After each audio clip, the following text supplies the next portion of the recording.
안녕하세요 슬러비 여러분. 오늘 VDS를 이용해서 영상 편집을 또 해보려고 하는데요. 오늘은 요리 영상을 한번 만들어 보려고 그래요. 자, 먼저 새로운 동영상 만들기 눌러주시고 오늘 찍었던 영상들이 이렇게 보이는데요. 골라 보겠습니다. 짠. 여기까지가 지금 주먹밥인 것 같아요. 7개의 클립을 가져와 보겠습니다. 손으로 이렇게 타임라인을 밀어 주셔도 되고, 그죠? 빨리 볼 수 있죠?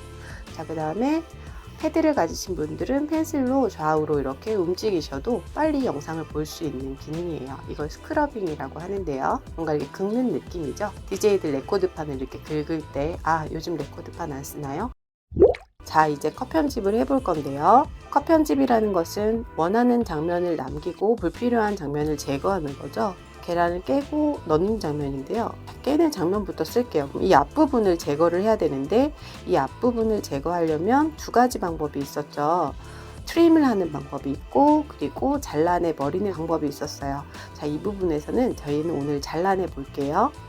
분할이라는 아이콘 보이시죠? 눌러주시고 앞부분에 있는 클립을 선택하시고 삭제를 눌러주시면 됩니다. 동일한 장면을 제가 뒤로 돌리고 트림을 이용해서 한번 해볼게요. 트림이라는 건 클립을 잡고 앞부분을 잡고 자, 이렇게 움직이죠. 자, 이렇게 원하는 구간까지 드래그 해주시면 돼요. 자, 그럼 여기서부터 영상이 시작되겠죠. 자르기 두 가지 방법이 있었는데, 그럼 이렇게 트림하는 게 보통 편하다고 생각하시죠? 어떨 때 자르기를 쓰느냐? 영상이 길잖아요. 그러면 중간은 우리가 트림을 할 수가 없어요. 그럴 때는 잘라주시는 방법이 제일 좋습니다. 여기서 잘라내고 싶은데 이때는 어떻게 해요? 분할을 이용해야 되겠죠? 분할 눌러주시고 이렇게 트림을 해보겠습니다. 장면이 어떻게 보이나 한번 플레이 해볼게요. 자, 이렇게 되겠죠? 이렇게 보이고 여기서 잘라보겠습니다. 컷. 자, 그 다음에 다시 계란을 놓는 장면에서 이 부분은 잘라내고 버려볼게요. 자르고 선택하고 버리고.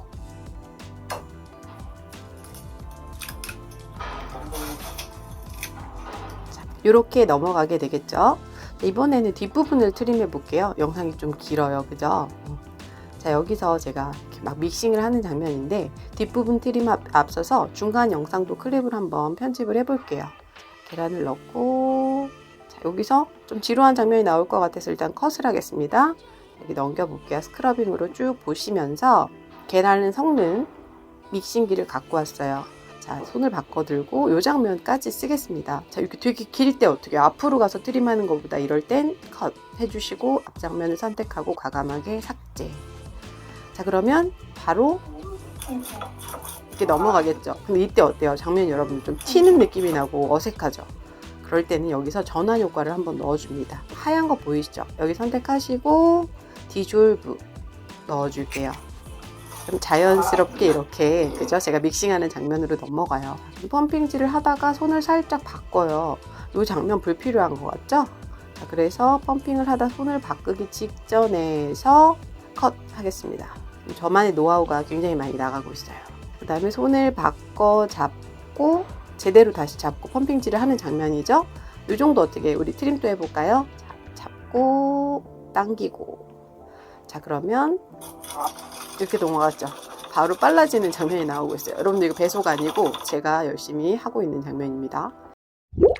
요건 최대한 살려볼게요. 장면을. 자, 돌리고.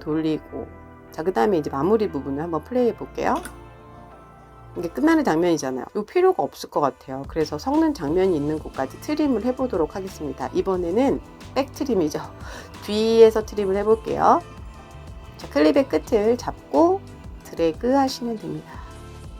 이 부분에서 멈출까요? 자, 지금 섞는 장면들이 지금 이렇게 펌핑질하는 장면, 그 다음에 휘휘 젓는 장면이 나와요. 이 구간을 보시면, 자, 이 부분이 펌핑질이 끝나는 장면이죠.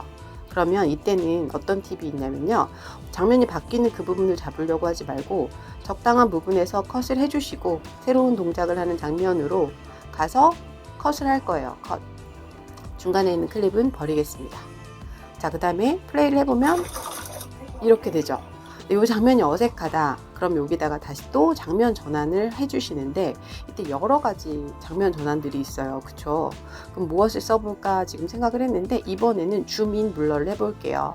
장면이 줌인 되면서 블러 처리가 되는 건데요. 요 효과를 한번 써보겠습니다. 넣었어요. 시간을 조금만 줄여보도록 할게요. 자, 이번엔 1.5초 정도 잡아보겠습니다. 이렇게 바로 깔끔하게 넘어가는 장면을 만들 수 있습니다. 자, 여러분, 제가 컷 편집을 간단하게 마쳤어요. 그래서 시간은 지금 3분 15초 나오죠.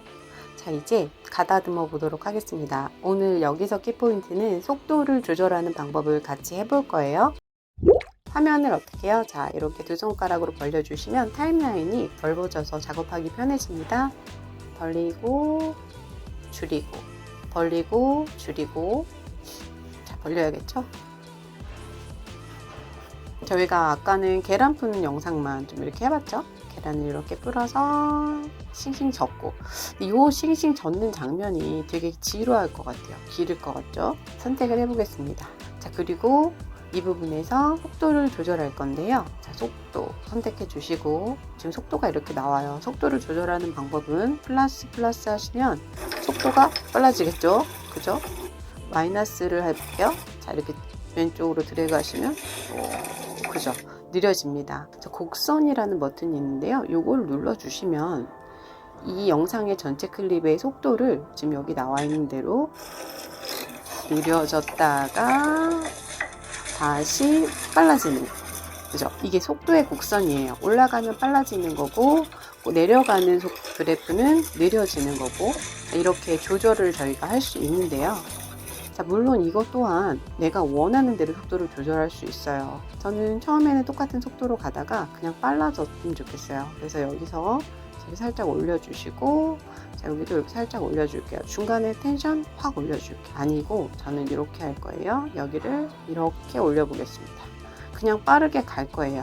자, 여기까지요. 마지막 부분만 살짝 이렇게 해볼게요. 어떤 느낌이 날지 궁금하시죠? 프리뷰 할 때 자연스럽게 안 끝날 수도 있어요. 자, 이거는 렌더링을 하게 되면 자연스러워지니까 걱정은 안 하셔도 될 것 같습니다. 펌핑으로 젓는 거고, 이건 돌리는 장면이잖아요. 돌리는 장면 자체도 이미 빠르지만 이거는 속도를 2배 정도로 올려볼게요. 자, 2배속 해보겠습니다. 속도를 조절하고 나서도 여러분들이 조금 아쉬운 게 있다면 그 부분은 트림을 해서 정리를 해주시면 됩니다. 이제 프라이팬에 기름을 두르고 밥을 넣었어요. 그 다음에 밥을 볶는 장면이 나오는데 여기 장면도 길죠. 자, 여기서도 속도 조절을 해볼 건데요. 시간을 보고 조절하셔도 되고 아니면 그 화면의 장면의 움직임을 보고 조절을 하셔도 됩니다. 왜 이렇게 조절을 했냐? 너무 길지 않냐 쇼츠인데, 네, 좀 잘라내려고 그래요. 이게 속도를 조절하기 전에 자르는 것과 속도를 조절하고 나서 자르는 것도 다른 맛이 있습니다. 이 부분까지 써보겠습니다. 살짝 볶는 장면만 보여주려고 합니다. 따다다닥 짠! 소리가 그 영상에 미치는 영향이 굉장히 크거든요. 지금 소리가 들어가서 좀 어색한 부분이 있어요. 두 번째 장면에서 제가 소리를 한번 없애볼게요. 볼륨 음소거 해봤어요. 플레이 해볼까요? 그죠? 여러분 좀 되게 다르죠? 끝부분의 소리를 자연스럽게 좀 줄여볼게요. 볼륨 잡고 페이드 눌러주시고 점점 작게 눌러보겠습니다. 이렇게 되겠죠? 속도를 여러분들이 딱 보시고 찾으시면 되는데 지금 저는 3배속 정도를 지금 여기서 사용을 하고 있어요. 앞에 영상과 함께 보시면서 이 정도 속도가 어울리겠다 하시면 영상의 전체적으로 속도를 조금 균일하게 맞춰주시고 그 다음에 특별한 부분에서만 다른 속도를 사용해 주시면 좋습니다. 카메라 항공샷을 찍으려고 놓다 보니까 이 부분에 다리 있죠. 이 다리가 보이는 부분이 있어요. 불필요한 부분들을 안 보여주고 싶은데 그 방법을 하기 위해서 화면을 줌인, 줌아웃 또는 크로핑 하는 방법을 오늘 해보려고 해요. 이렇게 하고 있는데 여기서부터 지금 다리가 나오기 시작하죠.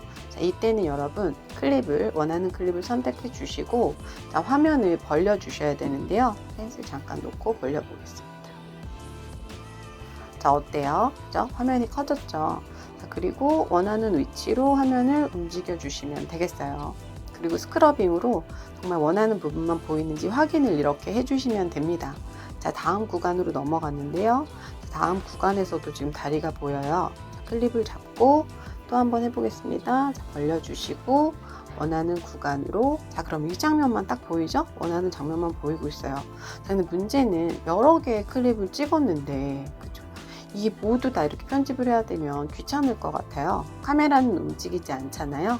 거의 고정된 자세에서 지금 촬영을 하는 거기 때문에 그럴 때는 전체 클립에 적용을 해주시면 됩니다. 한 번에 하는 방법이 있어요. 이때는 선택을 하시고 클립을 손가락으로 하지 마시고 하단에 보시면 여기 크기를 눌러주세요. 이 크기에서 화면을 이렇게 벌려주세요. 그러면 우리 오른쪽에 이런 표시가 나오는데요. 이게 바로 전체 클립의 적용이에요. 전체 클립의 적용을 딱 현재 클립의 크기를 전체 클립에 적용하시겠습니까? 하죠. 적용을 해볼게요. 적용이 됐죠? 자, 그러면 다음 클립을 가볼게요. 다음 클립도 넓게 나오죠? 보시면 근데 아쉬운 거는 위치까지 전체 클립에 적용되지는 않습니다. 크기만 전부 적용이 되는 거죠. 이 장면에서는 제가 줌인을 한번 써보려고 그래요. 요거 같은 경우는 여러분들 유료 기능이기도 한데요. 첫 번째 시간에 했던 키프레임 작업 기억하세요? 오늘 여기서 키프레임을 이용해서 줌인 효과를 넣어볼게요. 이 부분에서 키프레임을 찍어주겠습니다. 클릭. 그 다음에 여러분 움직여가지고 원하는 구간으로 갈 건데요. 자, 이 정도 지점으로 가서 화면을 어떻게 해요? 켜보겠습니다. 이쪽으로 줌인 되게끔 하는 거죠, 지금. 자, 어떤 느낌이 되는지 플레이 해볼게요. 자, 어때요? 그죠? 이렇게 자연스럽게 줌인이 되는 거 보실 수 있어요. 자, 이런 식으로 여러분들 줌인 효과를 쓸 수도 있고요. 기본적으로 모션이라는 기능이 있어서 키프레임을 사용하지도 않고 줌인을 쓸 수 있는데요. 여기서 줌인을 한번 써볼게요. 선택하고 여러분들 여기 보면 클립 모션이라고 있어요. 이 클립 모션을 눌러주시면 여러 가지가 있죠. 이 중에서 제가 줌인 기능을 한번 써볼게요. 줌인. 아주 천천히, 그죠? 줌인이 되는 거죠. 마음에 안 드실 수 있어요. 사용자 지정이라는 게 있습니다. 사용자 지정을 눌러주시면 시작 프레임과 끝 프레임을 골라줄 수 있는데요. 영상의 시작하는 프레임, 그리고 영상 그 클립에 끝나는 그 한 덩어리의 시작과 끝을 의미해요. 시작 프레임에서는 어떤 크기로 할 건지 자, 해볼게요. 프레임에서는 뭐 이 정도 크기의 위치도 이렇게 잡아보겠습니다. 자, 마지막 프레임을 잡고 우리 아까 했던 대로 이렇게 한번 크기를 조절해 볼게요. 결과가 어떻게 나왔을지 완료를 한번 눌러보겠습니다. 자, 어때요? 시작은 여기서 하고 점점 커지는 이런 느낌. 자, 첫 번째 컷 줌인 들어가죠. 두 번째 줌인 들어갑니다.